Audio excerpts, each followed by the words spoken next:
Hi friends. अभी हम एक दैनिक जागरण का एक एडिटोरियल डिस्कस करते हैं। ये एडिटोरियल किस पे है? तो एडिटोरियल है कि अभी हमने देखा है कि बिहार के पटना में एक टेरर मिशन काम कर रहा था जिसका नाम था टेरर मिशन 2047 मीन्स 2047 तक भारत को इस्लामिक स्टेट बनाने का कोशिश किया जा रहा था। तो उसी पे एक आर्टिकल हमने आज पढ़ा जो कि हमें इम्पॉर्टेंट हो सकता है। किसके लिए? तो ये हमारा बीपीएससी सीडीपीओ मेंस के लिए काफ़ी इम्पोर्टेंट हो सकता है। और ये इम्पॉर्टेंट हो सकता है सीडीपीओ का, अगर जिनका सोशोलॉजी ऑप्शनल है उनके लिए भी इम्पॉर्टेंट हो सकता है। और ये इम्पॉर्टेंट किसके लिए हो सकता है? तो आने वाले 67th मेंस के लिए इम्पॉर्टेंट हो सकता है।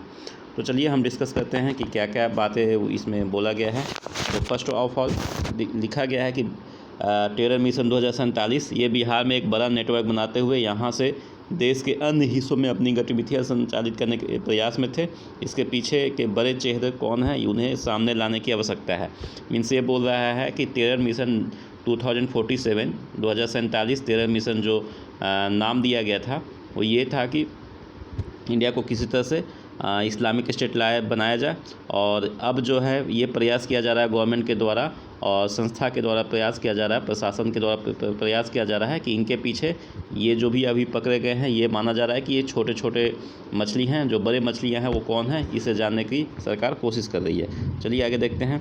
तो आगे देखते हैं कि social democratic party of India SDPI, आपको याद रखेंगे SDPI। और एक है आपका PFI क्या है? तो PFI है पॉपुलर फ्रंट ऑफ इंडिया, और SDPI क्या है? तो social democratic party of India, और PFI popular front of India की आर में बिहार में राष्ट्र विरोधी मतलब नेशन के अगेंस्ट जो काम कर रहे हैं। तो राष्ट्र विरोधी गतिविधियों का संचालन एक बहुत ही खतरनाक उद्देश्य की ओर से इशारा कर रहा है। मतलब ये कह रहे हैं कि जो बिहार में SDPI और PFI कर रहे थे वो एक राष्ट्र विरोधी गतिविधियां हैं, राष्ट्र विरोधी एक्टिविटीज़ हैं। और ये क्या दिखा रहा है? तो एक गलत उद्देश्य है, खतरनाक उद्देश्य है। और इसकी पड़ताल गंभीरता से करते हुए ऐसे सफ़ेद पोशों के चेहरे से नकाब हटाने की ज़रूरत है। और अगर ऐसा जो भी कर रहे हैं उनके नकाब को उतारना बहुत ज़रूरी है। आगे देखते हैं कि इन पर कड़ी से कड़ी कार्रवाई किए जाने की ज़रूरत है, क्योंकि यह देश अस्मिता और सुरक्षा से जुड़ा सवाल है। ये इनके ऊपर कार्रवाई करना क्यों इम्पोर्टेंट है? बिकॉज ये सिक्योरिटी को इशू है और नेशनल इम्पोर्टेंस की इशू है।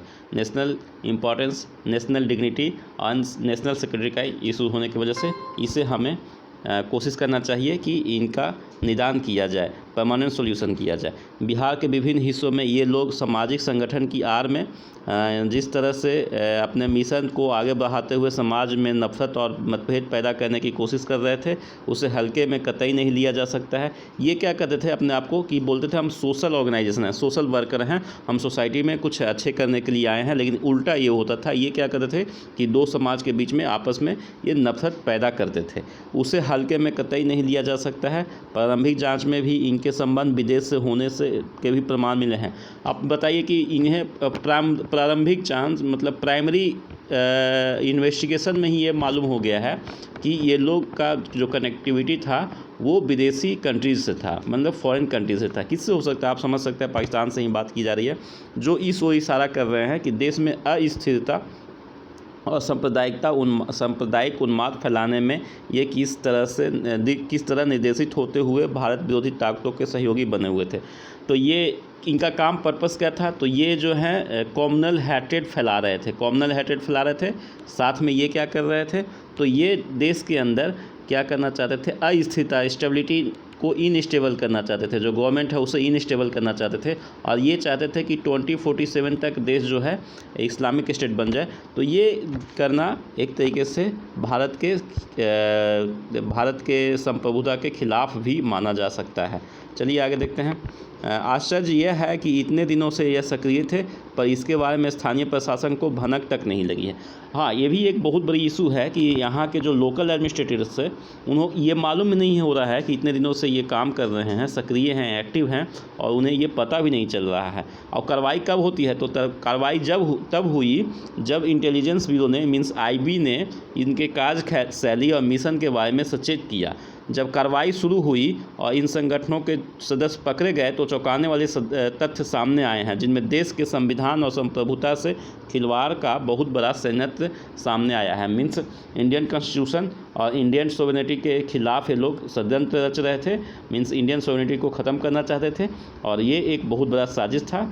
तो आगे बढ़ते हैं कि यह और भी गंभीर मुद्दा है कि इसके सदस्य स्वयं को समाज के हितैषी के रूप में, ये भी एक है कि ये छुपे हुए लोग थे जो अपने आप को क्या कहते हैं कि हम सोशल वर्कर हैं और समाज का हम भलाई चाहते हैं, और सोशल वर्कर में होने के नाते अच्छाई करने के बजाय ये क्या कर रहे थे, पूरे देश को बर्बाद करना चाहते थे। तो देश की बुराई कर रहे थे।